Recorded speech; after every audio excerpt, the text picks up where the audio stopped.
red blood cells and blood groups. This movie will cover some of the basic biology of red blood cells, as well as blood groups.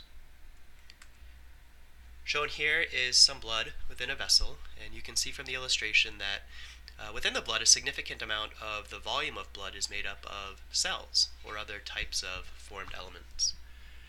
We'll be focusing on red blood cells, RBCs, which are also called erythrocytes. You can also see from the illustration that of the cells present, a significant amount of them are erythrocytes. And in fact, with a hematocrit, you can take a volume of blood, apply a centrifugal force, and then pull down all of the cells and get a sense for what proportion of the blood is made up of red blood cells, a little less than half, 45%, as well as white blood cells and platelets, which form a buffy layer on top of the red blood cells, make up less than 1%.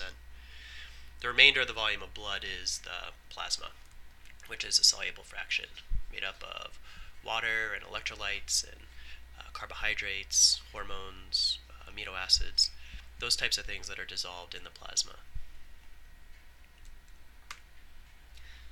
So red blood cells have a biconcave morphology, which means that they're thinner in the middle, thicker around the periphery, and this increases the amount of surface area of the cells to enhance their ability to be involved in gas exchange, which is one of the major roles of the red blood cells, carrying blood gases.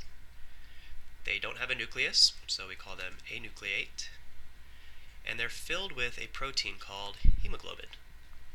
So hemoglobin is shown here. There's 4 different subunits. You can see 2 of them in blue. There's 2 alpha subunits here, and 2 of them in tan or gold. On the bottom, those are beta subunits. And these 4 subunits come together to form the hemoglobin protein. So it's a tetramer, 4 subunits. The protein part of hemoglobin is the globin component, and at the heart of each of the subunits is a heme group, and the heme group contains iron, and it's the iron that binds to oxygen. Shown here is a heme group in one of the subunits. When the heme group is bound to oxygen, it's called oxyhemoglobin. The protein's called oxyhemoglobin, and it's a bright red color. When it's not bound to oxygen, it's called deoxyhemoglobin, and it has a darker red, kind of reddish purplish hue. The protein changes shape based on whether it's bound to oxygen or not. So if you look at the right-hand side of the illustration, you'll see it changes from deoxy to oxy, deoxy to oxy. So that depends on whether the heme group is bound to oxygen or not. And then this also shows that based on that alteration, whether it's bound to oxygen or not, the protein changes shape. So where do red blood cells come from? Well, there are multipotent stem cells in the red bone marrow, and these multipotent stem cells give rise to blood cells in general, red and white blood cells, as well as platelets. The process whereby these stem cells give rise to blood cells in general is called hematopoiesis, and specifically we're concerned with the differentiation of these stem cells into red blood cells, or erythrocytes. This is termed erythropoiesis. So this is just red blood cell differentiation. So these stem cells in the bone marrow, shown here, proliferate, and when they do proliferate, some of the cells retain their stem cell nature, and depending on cues and physiological demands, some of these stem cells will differentiate. One type of cell they can differentiate into are common myeloid progenitor cells, which again, based on the appropriate cues and physiological demands, can further differentiate into megakaryocytes, which give rise to thrombocytes or platelets, mast cells, and myeloblast cells, which give rise to a variety of white blood cells. And specifically what we're interested in is the process whereby these myeloid progenitors give rise to erythrocytes, erythropoiesis. The multipotent stem cells can also give rise to common lymphoid progenitors, which differentiate into several different types of lymphocyte cells, which are also white blood cells. So what factors affect red blood cell production?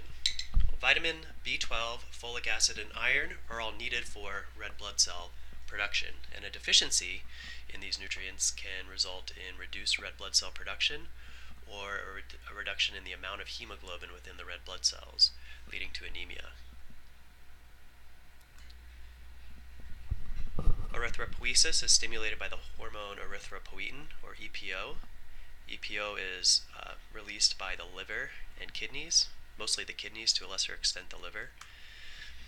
And its release can be stimulated by oxygen deficiency. Once released, it circulates throughout the blood and then can target the stem cells and precursors within the bone marrow to stimulate red blood cell production.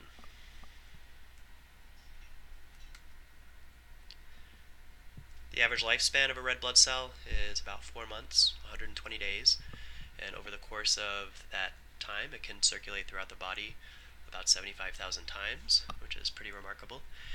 And by circulating throughout the body, the cells are subject to wear and tear as they make their way through fine capillaries. So this entails the destruction and recycling of red blood cells and their components. So red blood cells are cleared in the liver and spleen by macrophages, which break the red blood cells down into hemoglobin and the other cellular components. And the hemoglobin in turn is broken into the protein and heme components. The iron within the hemoglobin is recycled, some of it is stored in the liver, and the heme unit is broken down first into biliverdin, then into bilirubin, which is a component of bile.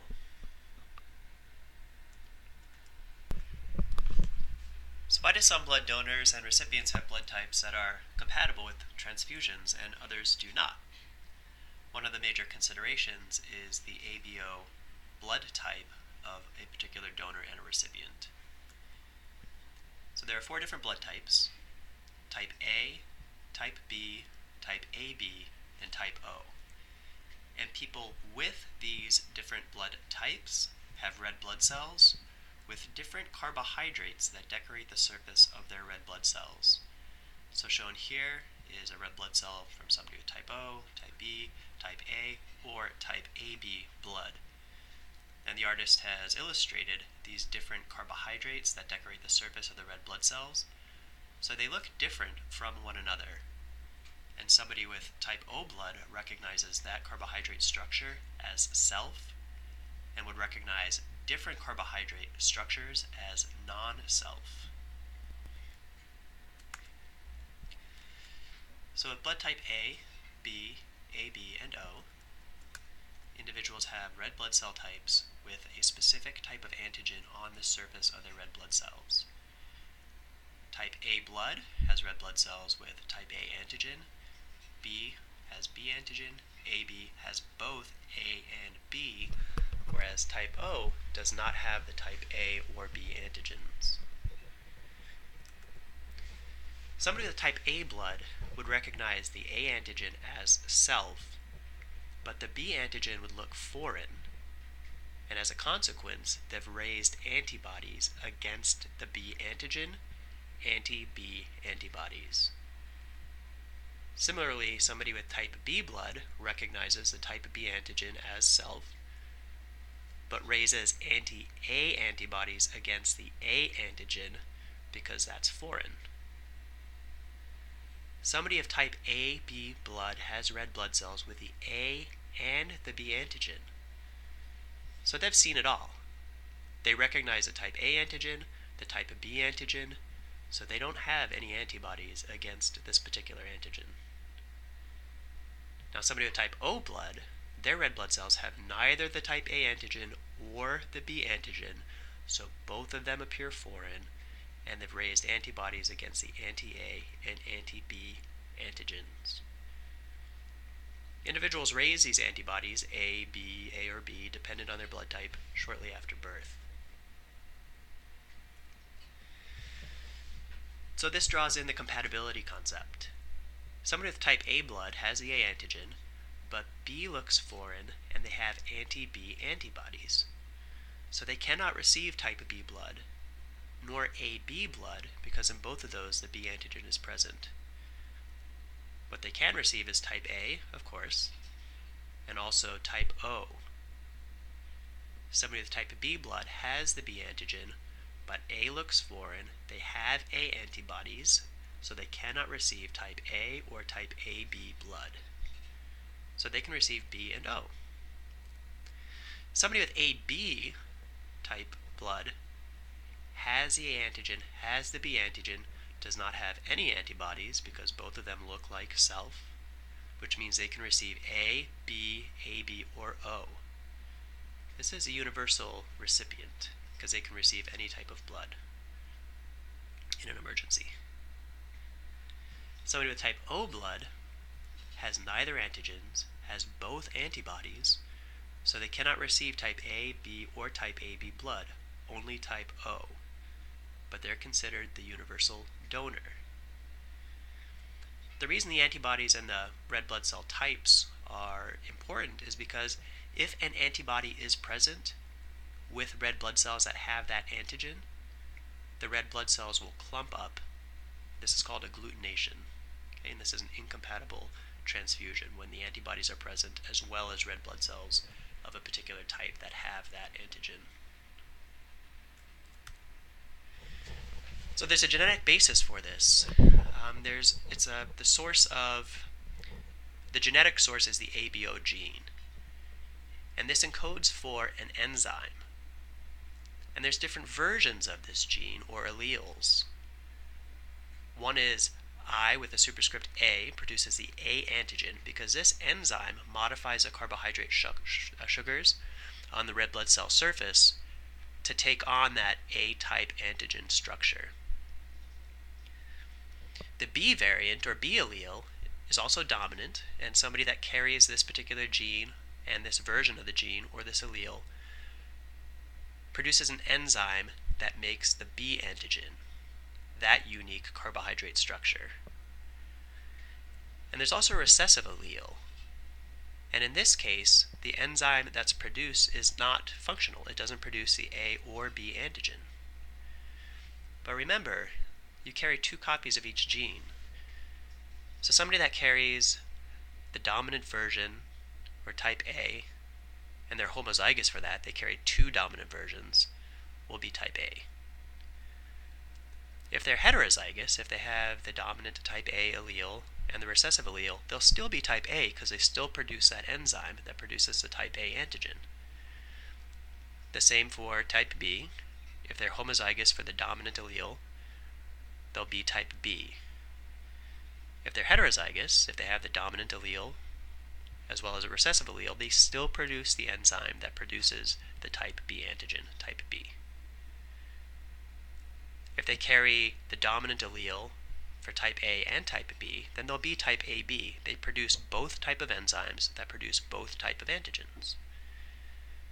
If an individual carries 2 of the alleles that do not produce a functional enzyme, there's no enzyme to make the type A or B antigen, then they're type O.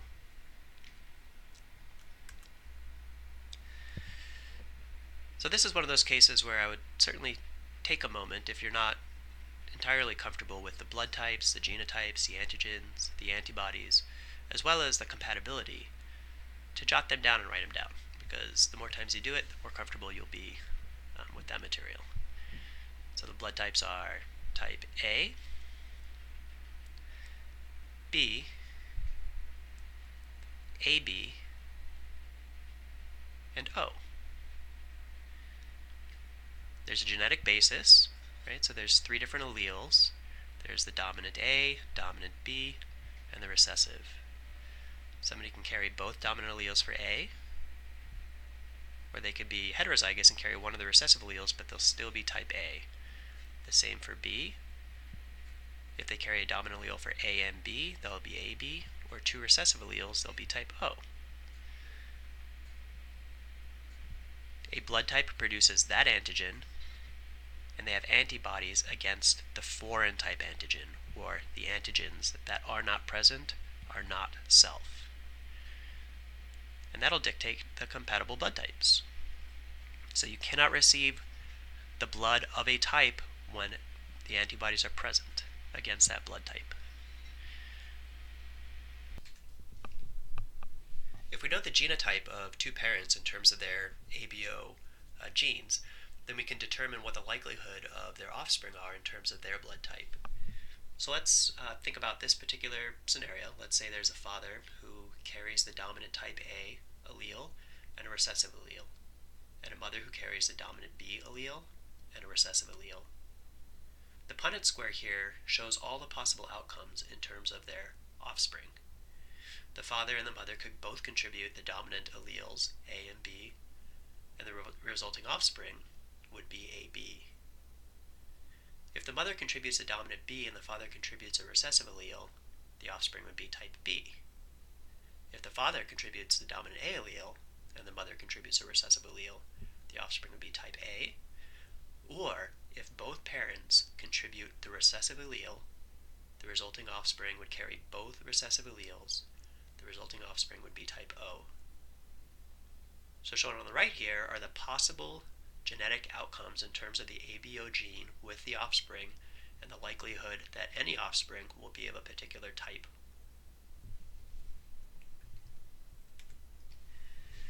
Lastly, we'll think about the Rh blood group. So this blood group was named after the rhesus monkey, where it was first identified, and it's also based on the presence of specific red blood cell surface antigens. And the most common antigen for this group is a transmembrane protein called antigen D. In the US, only about 15% of Caucasians and 5% of African Americans are Rh negative, so most Americans are Rh positive.